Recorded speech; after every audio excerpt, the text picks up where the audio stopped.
إن الحمد لله نحمده ونستعينه ونستغفره ونعوذ بالله من شرور أنفسنا ومن سيئات أعمالنا من يهده الله فلا مضل له ومن يضلل فلا هادي له أشهد أن لا إله إلا الله وحده لا شريك له وأشهد أن محمدا عبده ورسوله وبعد فإن خير الكلام كلام الله وخير الهدي هدي محمد صلى الله عليه وآله وسلم وشر الأمور محدثاتها فإن كل محدثة بدعة وكل بدعة ضلالة وكل ضلالة في النار. Jemaah azakumullah, sering kita mendengar orang mengatakan, terutama para tokoh, para motivator, Tuhan tidak mungkin menguji kita dengan ujian yang kita tidak sanggup memikulnya. Contohnya yang bermasalah.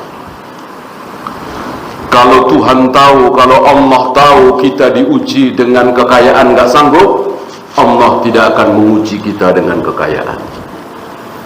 Kalau Allah tahu kita diuji dengan jabatan gak sanggup, maka Allah tidak akan menguji kita dengan jabatan. Kalau Allah tahu kita diuji dengan kemiskinan gak sanggup, kita tidak akan diuji dengan kemiskinan. Betulkah ini? Betulkah ini? Salah besar. Salah besar. Lah Korun gimana? Korun diuji dengan kekayaan tidak kuat. Emangnya Allah nggak tahu? Waktu Korun masih kecil, waktu Korun masih miskin, bahwa Korun diuji dengan kekayaan nggak kuat. Tadinya taat para Allah dan Rasulnya Nabi Musa, akhirnya bermaksiat. Tentu Allah sudah tahu. Tapi Allah uji pula Korun dengan kekayaan. Kenapa? Karena Allah seringkali dan suka-suka Allah menguji seseorang dengan ujian yang di luar kemampuan dia. Terserah Allah, Allah Tuhan. Nah, lihat saudara-saudara kita yang dulu sebelum masuk parlemen, sholat, ngaji, berjamaah. Setelah masuk parlemen, luar biasa pendapatannya, jarang ke masjid, subuh kesiangan. Berarti dia kan tidak kuat diuji dengan jabatan. Apa Allah tidak tahu? Ya tentu Allah tahu. Ya, kalau begitu nggak ada orang berbuat dosa, syahwat. Karena kalau Allah tahu tidak kuat diuji dengan wanita, kita tidak akan diuji dengan wanita. Berapa banyak dari kita diuji dengan wanita dan tidak kuat, akhirnya selingkuh, berzina, dan seterusnya, rumah tangga berantakan. Dia diuji dengan wanita dan dia tidak sanggup. Apa Allah nggak tahu? Kalau dia diuji dengan wanita, nggak, tentu Allah tahu. Allah Maha tahu. Ya. Nah, mereka ini salah paham dengan dalil. Dalilnya ada, tapi mereka salah paham. Ini bahayanya salah paham. Mana dalil yang dimaksud? La yukallifullahu nafsan illa wus'aha. Allah tidak akan membebani seseorang dengan beban di luar kesanggupannya. Ayat ini hak, nggak ada ayat yang dhaif. Tapi mereka salah memahami, salah mengartikan, dikiranya itu ujian kehidupan, padahal yang dimaksud dengan ayat ini adalah sebuah kewajiban. Allah tidak akan mewajibkan seseorang sholat sambil berdiri, padahal sholat wajib berdiri. Si fulan gak wajib lagi. Kenapa? Karena dia sakit, bisanya cuma duduk, bahkan berbaring. Puasa Ramadan wajib, tapi menjadi tidak wajib bagi si fulan. Kenapa? Karena si fulan sedang sakit. Zakat, haji wajib, bahkan rukun Islam, tapi kita tidak wajib karena kita miskin, gak bisa bayar zakat, gak bisa pergi haji. Itu yang dimaksud la yukallifullahu nafsan illa wus'aha.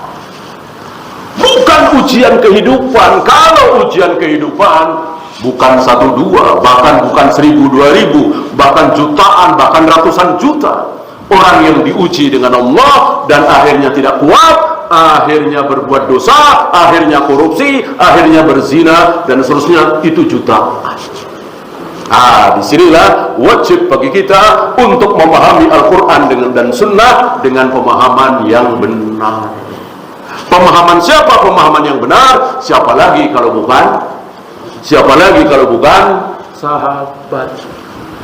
Sahabatlah kaum muslimin yang dijamin surga, dijamin ridho, dijamin ampun. Radhiyallahu anhum maradu'an wa adalahum jannat.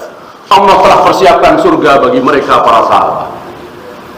Pemahaman mereka terhadap Al-Quran dan Sunnah jelas, bagus, mulia. Kita ikuti. Jangan ngarang sendiri, baca ayat sendiri, reka-reka sendiri, fahami sendiri, amalkan sendiri. Akhirnya jadi seperti itu. Bukan satu dua kita dengar orang berbicara seperti itu, kayaknya enak didengar. Tuhan tidak mungkin menguji kita dengan ujian di luar kemampuan kita.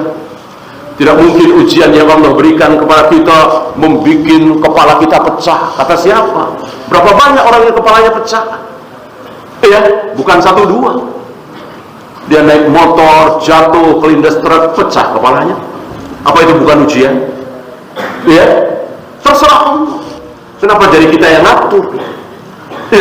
Ingat, Allah bukan cuma menciptakan surga, tapi juga Allah menciptakan neraka. Maka Allah tidak mau semua orang masuk surga. Allah mau ada yang masuk surga, ada yang masuk neraka. Bahkan Allah sudah berkomitmen, la'amla'anna jahannama minal jinnati wan nasi ajma'in. Sungguh jahannam itu akan aku penuhi dari jin dan manusia. Enggak mungkin jahannam kosong. Maka hadis sahih Imam Muslim dikatakan bahwa setiap 1000 manusia ada berapa yang masuk neraka? 999. Allah menghendaki yang masuk surga sedikit. Maka kita saksikan hari ini, yang muslim dengan yang kafir banyakkan mana? Antum tahu. Yang muslim yang sholat dengan yang tidak sholat banyakkan mana? Antum tahu. Yang sholat mengikuti sunnah Nabi dengan tidak mengikuti sunnah Nabi, semua mereka antum tahu. Makin dikit, makin dikit, makin dikit. Shadaqa Rasulullah sallallahu alaihi wasallam. Aqulu qawli hadza astaghfirullah li wa lakum.